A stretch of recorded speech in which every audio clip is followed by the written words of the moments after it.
नवंबर 2020 में एक अगुवा ने हमारी टीम की सभा में भाग लिया। वो चाहता था कि हम एक समूह अगुवा चुनें जो हमारा संपादन कार्य संभाले। मुझे बड़ी हैरानी हुई जब मुझे सबसे अधिक वोट मिले। ये देखकर मैं स्तब्ध रह गई। मुझे टीम लीडर चुना गया है। मेरे पास न जीवन प्रविष्ट था न सत्य की वास्तविकता। मैं कैसे अगुवाई कर सकती हूँ? क्या काम में आने वाली समस्याएं अगुवा की जिम्मेदारी नहीं होती? अगर मैं हल नहीं कर पाई और हमारा काम खराब हो गया तो क्या होगा? मैंने टीम के अगुवा के रूप में काम करने के अपने पिछले अनुभव के बारे में सोचा। सत्य को अमल में लाए बिना सिर्फ अपनी खाल बचाई। कलीसिया का काम बाधित करने वालों पर मैंने रोक नहीं लगाई कि वे नाराज हो जाएंगे। इससे कलीसिया के काम को नुकसान पहुंचा और मुझे बर्खास्त कर दिया गया। मुझे लगा कि अगर मैंने इस बार अपना कर्तव्य ठीक से नहीं निभाया और परमेश्वर के घर के कार्य को बाधित किया तो यह बुराई करने के समान होगा। बर्खास्त होना ही मेरी एकमात्र चिंता नहीं होगी, मुझे हटाया भी जा सकता है।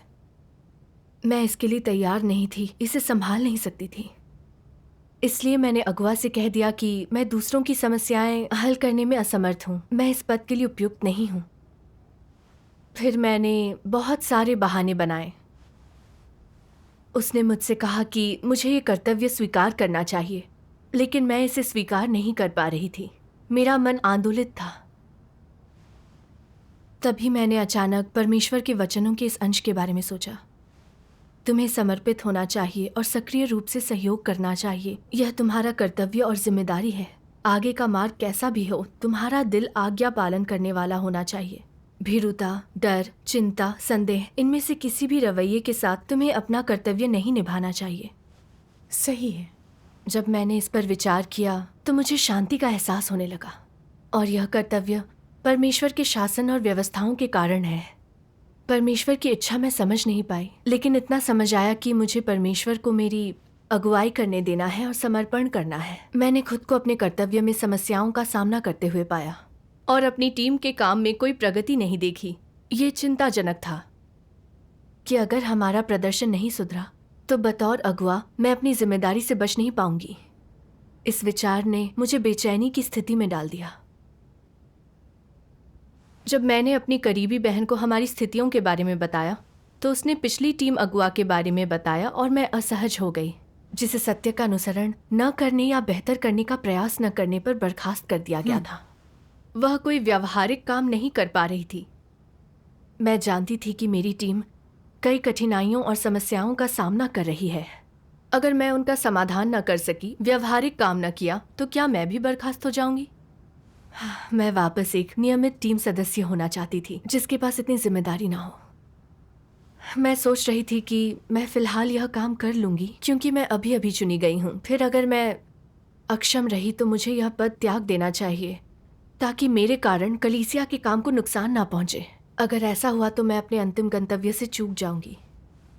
मैं ऐसी स्थिति में थी जहां कर्तव्य अच्छे से न करने का डर भी था और समस्या सुलझाने की जिम्मेदारी भी। कोई कठिनाई सामने आने पर मैं डर जाती थी कि मैं इसे ठीक से संभाल नहीं पाऊंगी। मैं दर्द और पीड़ा की दुनिया में जी रही थी। परमेश्वर के वचनों के इस अंश ने, जिसमें एक मसीह विरोधी के स्वभाव का सार प्रकट किया गया है, मुझे मेरी हालत के बारे में कुछ अंतर्दृष्टि दी। जब तुम्हारे कर्तव्य में कोई सरल समायोजन किया जाए तो जैसा तुमसे कहा जाए वैसा करो और अपनी क्षमता के अनुसार करो। जितना तुम्हारे सामर्थ्य में है अपने पूरे दिल से और अपनी पूरी ताकत से करो। परमेश्वर ने जो किया है वह गलती से नहीं किया है। इतना सरल सत्य भी मसीह विरोधियों के दिलों में नहीं है। उनके दिलों में क्या है? शक, संदेह, अवज्ञा, प्रलोभन। इतना सरल मामला, फिर भी मसीह विरोधी इसके बारे में भारी उपद्रव करते हैं। बार बार इसके बारे में सोचते रहते हैं, चैन से सो भी नहीं पाते। वे इस तरह क्यों सोचते हैं? एक सरल चीज के बारे में भी वे इतने जटिल तरीके से क्यों सोचते हैं? कारण आसान है और केवल एक ही है। परमेश्वर के घर के स्वयं से संबंधित प्रत्येक कार्य या व्यवस्था में वे उस चीज को अपने गंतव्य और आशीष प्राप्त करने की अपनी इच्छा से जोड़ने के लिए एक मजबूत गांठ बांध लेते हैं। इसलिए वे सोचते हैं, मुझे सावधान रहना होगा।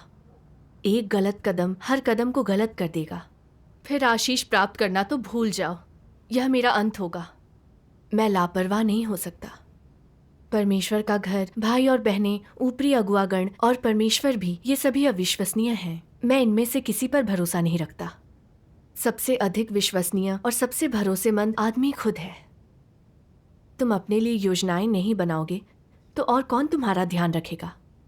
तुम्हारी संभावनाओं पर और तुम्हें आशीष मिलेंगे या नहीं, इस पर और कौन विचार करेगा? अपने लिए योजनाएं बनाने, तैयारी और गणनाएं करने में बहुत मेहनत करनी पड़ेगी। मैं चूक नहीं कर सकता और मैं जरा भी ढीला नहीं पड़ सकता, वरना लोगों के लिए मुझे भ्रमित करना और मेरा फायदा उठाना आसान होगा। परमेश्वर के इन वचनों से मुझे समझ आया कि अपने कर्तव्यों में बदलाव अनुभव करना पूरी तरह से सामान्य है। मुझे अपने काम में सुधार करने और अपनी जिम्मेदारियां पूरी करने की भरपूर कोशिश करनी चाहिए।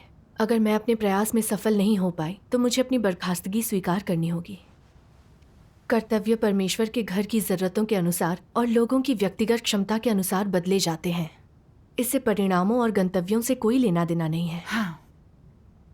मुझ में परमेश्वर के प्रति सच्चे विश्वास की कमी थी। परमेश्वर के घर में लोगों के कर्तव्यों में होने वाले उचित परिवर्तन को मैं समझ नहीं पाई थी।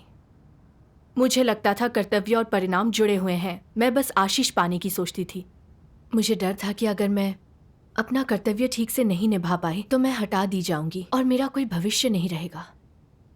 मैं कुछ ज्यादा ही सोच रही थी और बुराई में काफी फंसी हुई थी।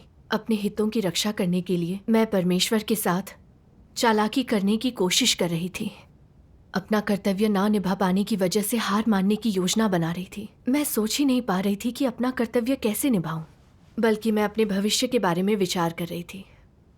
परमेश्वर द्वारा एक अगुआ के रूप में उन्नत किया जाना खुद को प्रशिक्षित करने का मौका था, ताकि मैं अपने काम और अपने जीवन प्रवेश में कुछ प्रगति कर सकूं। वह मेरे लिए परमेश्वर का प्यार था। लेकिन मैंने परमेश्वर के प्यार को गलत समझा, सोचा कि यह मुझे हटाने के लिए है। क्या यह ईश निंदा नहीं थी? हाँ। क्या मैं ठीक किसी मसीह विरोधी का बुरा स्वभाव प्रकट नहीं कर रही थी? हाँ, आपकी सोच सही है। हमारा कर्तव्य हमारे लिए परमेश्वर का आदेश है, ताकि हम अपने विकास पर काम कर सकें और जीवन प्रवेश तेजी से बढ़ सके। ये परमेश्वर का प्रेम है, उसका आशीष है।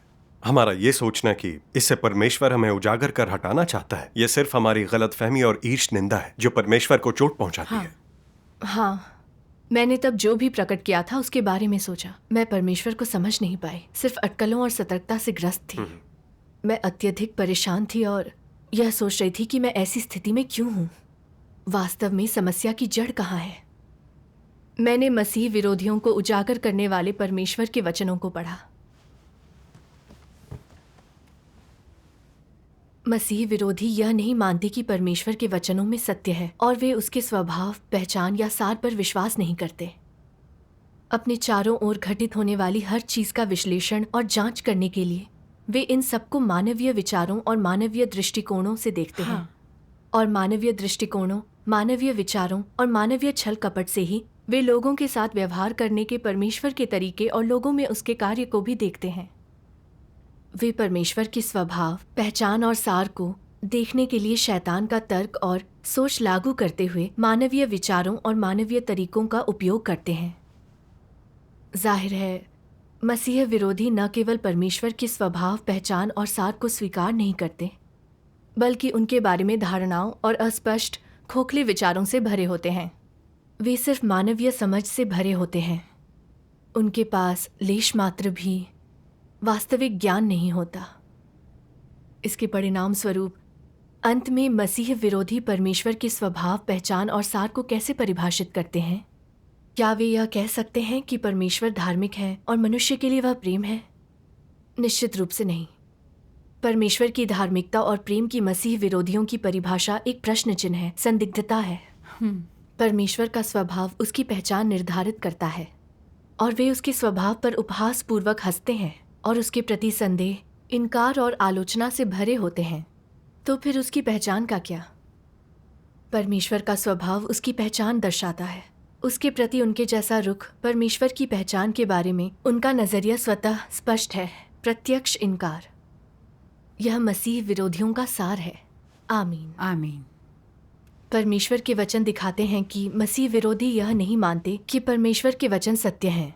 परमेश्वर के धार्मिक स्वभाव को वे नहीं स्वीकारते। अपनी राय परमेश्वर के वचनों के आधार पर नहीं बनाते, बल्कि हर चीज के बारे में मानवीय समझ और शैतान के तर्क के आधार पर सोचते हैं। मैंने देखा कि मैं भी उसी तरह का मसीह विरोधी स्वभाव पाले हुई थी।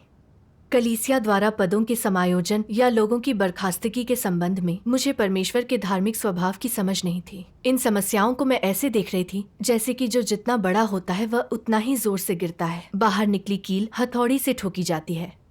मैंने सोचा अधिक हैसियत और जिम्मेदारी होने से मैं बहुत तेजी से उजागर हो जाऊंगी, मुझे हटा दिया जाएगा। हालांकि मैंने टीम अगुआ का पद स्वीकार कर लिया था, पर मैंने परमेश्वर के खिलाफ सतर्कता बरती। मैं अपनी गलती उजागर किए जाने से और अपना अंतिम गंतव्य खो देने से डरती रही। मैं विश्वासी थी जिसने परमेश्वर के वचनों को पढ़ा था, लेकिन मेरा दृष्टिकोण बिल्कुल नहीं बदला। समस्या आने पर मैंने न सत्य खोजा न इन्हें वचनों के प्रकाश में देखा, बल्कि परमेश्वर के कार्य का शैतानी धारणाओं के अनुसार आकलन किया। परमेश्वर की कल्पना किसी तानाशाह के रूप में की, जो जरा सी चूक होते ही मुझे उजागर कर देगा। क्या ऐसा करके मैं परमेश्वर के धार्मिक स्वभाव को नकार नहीं रही थी? हाँ। सत्य यह है कि कलीसिया द्वारा बर्खास्तगी सिद्धांत पर आधारित होती है। इसका आधार व्यक्ति की पूरी क्षमता और मानवता होती है, और वे सत्य का अनुसरण करते हैं या नहीं, और वे किस मार्ग पर हैं। वे अपने कभी कभार के अपराधों या अभिव्यक्ति के आधार पर परिभाषित नहीं किए जाते, न ही बर्खास्त किए जाते हैं।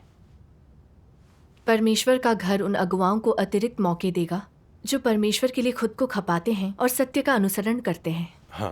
उनकी काट छांट कर उनसे निपटा जाएगा और चेतावनी दी जाएगी। खुद को जानने और पश्चाताप करने में जो सक्षम है उसका उपयोग और विकास किया जाता रहेगा। हाँ।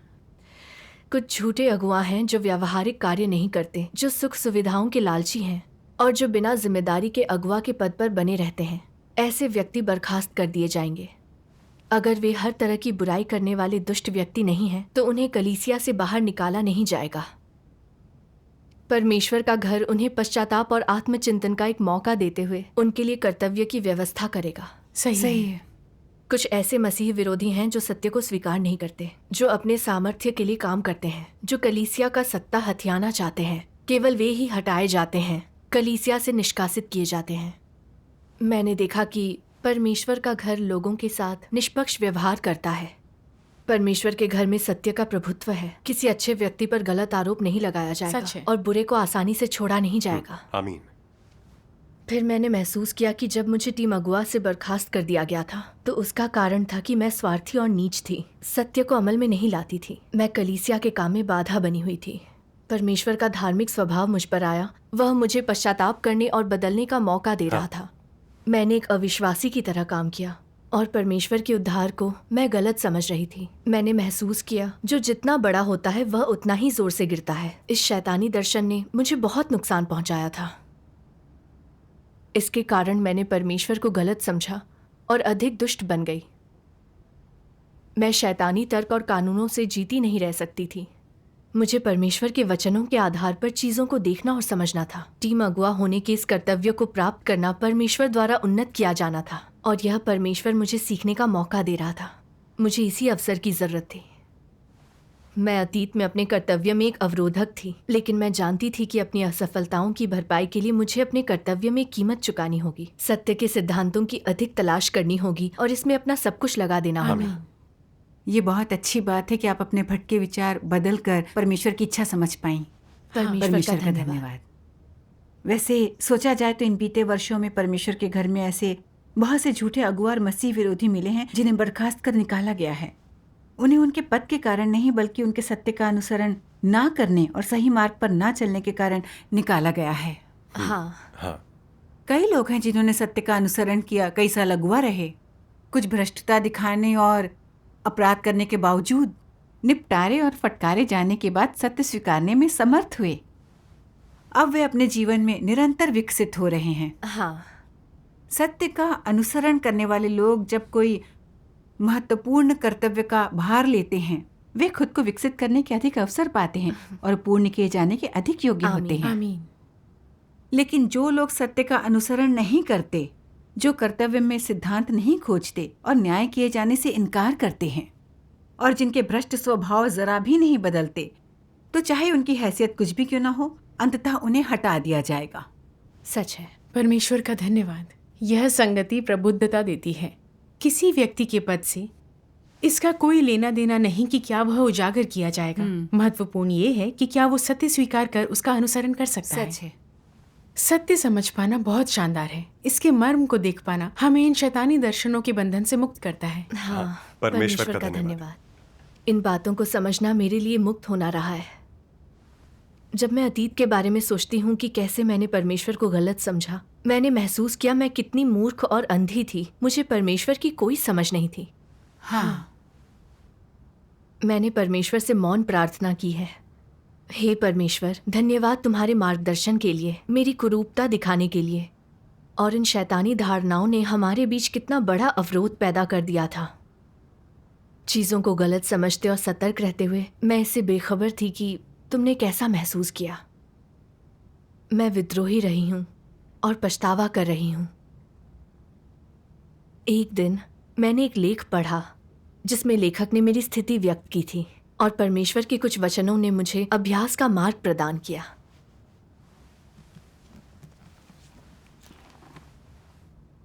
मनुष्य का कर्तव्य उस सब की सिद्धि है जो मनुष्य के भीतर अंतर्निहित है, जो मनुष्य के लिए संभव है।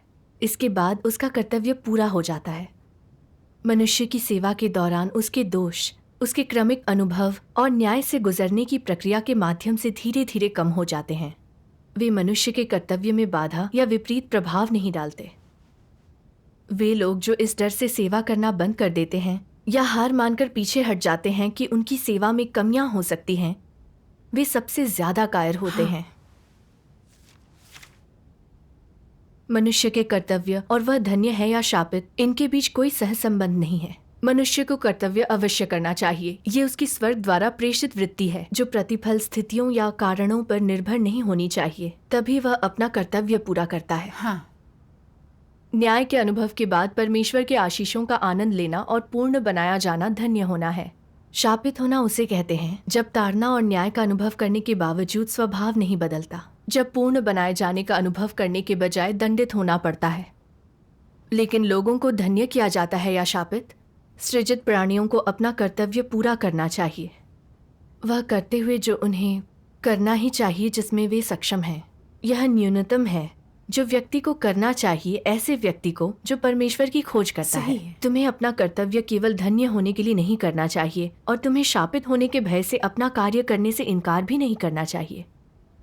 मैं तुम लोगों को यह बात बता दूं, मनुष्य द्वारा अपने कर्तव्य का निर्वाह ऐसी चीज है जो उसे करनी ही चाहिए। यदि वह उसमें अक्षम है तो यह उसकी विद्रोहशीलता है। हाँ, आमीन। आमीन। इस पर विचार करने के बाद मैं परमेश्वर की इच्छा समझी। परमेश्वर बहुत अधिक की अपेक्षा नहीं करता, वह बस हमसे सत्य का अनुसरण चाहता है। हम जो कुछ भी समझ सकते हैं, जो कुछ भी पूरा कर सकते हैं, उसे अमल में लाने के लिए सब कुछ करें। काम को जैसे तैसे न निपटाएं, इसमें अपना सब कुछ झोंक दें और परमेश्वर जो कहता है उसे करें। भले ही हम इस प्रक्रिया में कुछ विफलताओं और चूकों का अनुभव करें, अगर हम सत्य, काट छांट और निपटारे को मंजूर कर सकते हैं तो ये समस्याएं हल की जा सकती हैं। हम प्रगति और परिवर्तन देख सकते हैं। ये सच है। परमेश्वर का धन्यवाद। उस आदेश के बाद से मुझ में स्वीकृति और समर्पण के दृष्टिकोण की कमी रही थी। मुझे डर था जरा सी भी चूक होने पर मुझे हटा दिया जाएगा, मैं अपना अंतिम गंतव्य खो दूंगी। मुझे सत्य की कोई समझ नहीं थी और मैं सच में परमेश्वर का कार्य नहीं समझती थी। मैंने देखा कि अब तक मैंने जो कुछ भी किया वह परमेश्वर को संतुष्ट करने के लिए नहीं था, बल्कि यह सिर्फ अपने भविष्य और गंतव्य के लिए प्रयास करना था। मैं बहुत स्वार्थी और चालाक थी। हाँ। कर्तव्य परमेश्वर की ओर से एक आज्ञा है और यह एक जिम्मेदारी है जिसे प्रत्येक सृजित प्राणी को पूरा करना है। फर्क नहीं पड़ता कि हम धन्य होते हैं या शापित, हम सभी को अपना कर्तव्य पूरा करना है। बुराई के डर से मैं अपने कर्तव्य से पीछे नहीं हट सकती। जीवन में नगण्य प्रवेश और सत्य की वास्तविकता की कमी के बावजूद परमेश्वर ने मुझे टीम अगुआ के रूप में उन्नत किया। ऐसा इसलिए नहीं कि मैं अब इस पद के लायक हूँ, बल्कि इस उम्मीद में किया कि मैं सत्य का अनुसरण करने में सक्षम हो पाऊंगी, न्याय, ताड़ना और काट छांट को स्वीकार कर पाऊंगी और अपनी व्यक्तिगत कमियों को सुधार सकूंगी। उम्मीद है मैं ये सब कर सकूंगी। हाँ। आमीन। परमेश्वर की इच्छा समझने के बाद मुझे कठिनाइयों का सामना करने में आत्मविश्वास प्राप्त हुआ। मैंने परमेश्वर को संतुष्ट करने का संकल्प प्राप्त किया। परमेश्वर का धन्यवाद। इसके बाद मैंने परमेश्वर के वचनों में यह पढ़ा, ईमानदार व्यक्ति की अभिव्यक्तियां क्या होती हैं। इस विषय की मूल बात है सब चीजों में सत्य का पालन करना। यदि तुम कहते हो कि तुम ईमानदार हो, लेकिन तुम परमेश्वर के उपदेशों को हमेशा अपने दिमाग के कोने में रखते हो और वही करते हो जो तुम चाहते हो, तो क्या यह एक ईमानदार व्यक्ति की अभिव्यक्ति है? तुम कहते हो मेरी क्षमता कम है, लेकिन दिल से ईमानदार हूँ। लेकिन जब तुम्हें कोई कर्तव्य पूरा करने के लिए दिया जाता है तो तुम पीड़ा सहने से डरते हो कि इसे अच्छे से न करने पर इसकी जिम्मेदारी लेनी होगी, इसलिए तुम दूसरों के नाम सुझाते हो। क्या ये एक ईमानदार व्यक्ति की अभिव्यक्ति है? बिल्कुल भी ऐसा नहीं है। तो फिर एक ईमानदार व्यक्ति को कैसे व्यवहार करना चाहिए? उन्हें अपने कर्तव्यों को स्वीकार करना चाहिए और उसका पालन करना चाहिए, और फिर अपनी सर्वोत्तम क्षमता के अनुसार उसे पूरा करने में पूरी तरह से समर्पित होना चाहिए। परमेश्वर की इच्छा को पूरा करने का प्रयास करना चाहिए। इसकी कई अभिव्यक्तियां हैं। एक तरीका है अपने कर्तव्य को ईमानदारी से स्वीकार करना। न कुछ और सोचो, न अधूरे मन से इसे करो। अपने लाभ के लिए चाल न चलो। यह ईमानदारी की अभिव्यक्ति है। दूसरा तरीका है इसमें पूरी जी जान लगा देना। तुम कहते हो ये वो सब कुछ है जो मैं कर सकता हूँ और सब पूरी तरह से परमेश्वर को समर्पित कर सकता हूँ। क्या यह ईमानदारी की अभिव्यक्ति नहीं है? हाँ। तुम अपना सब कुछ जो तुम कर सकते हो उसे समर्पित कर देते हो। यह ईमानदारी की एक अभिव्यक्ति है।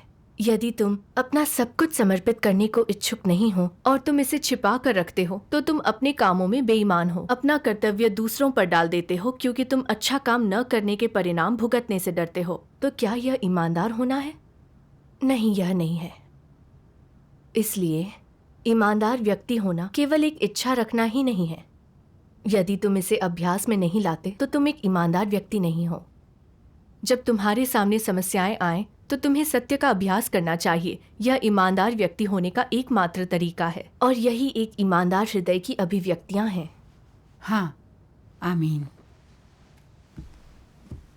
परमेश्वर को ईमानदार लोग पसंद हैं। ईमानदार लोग आशीषों को लेकर बेचैन नहीं होते। वे जिम्मेदारी लेने से नहीं डरते, बल्कि परमेश्वर को संतुष्ट करने की कोशिश करते हैं। कर्तव्य निभाने के लिए वे अपना सब कुछ झोंक देते हैं। इस बारे में सोचकर मैं वाकई शर्मिंदा हो गई। मैं परमेश्वर को संतुष्ट करना चाहती हूँ, लेकिन जब आदेश को स्वीकार करने का समय आया तो मैं कपटी हो गई और उससे बाहर निकलने की इच्छा करने लगी। तब मुझे एहसास हुआ कि मैं अच्छी बातों से परमेश्वर को मूर्ख बनाने की कोशिश कर रही थी और दिल से मैं बेईमान थी। मैं जान गई कि मैं इस मार्ग पर चलती नहीं रह सकती।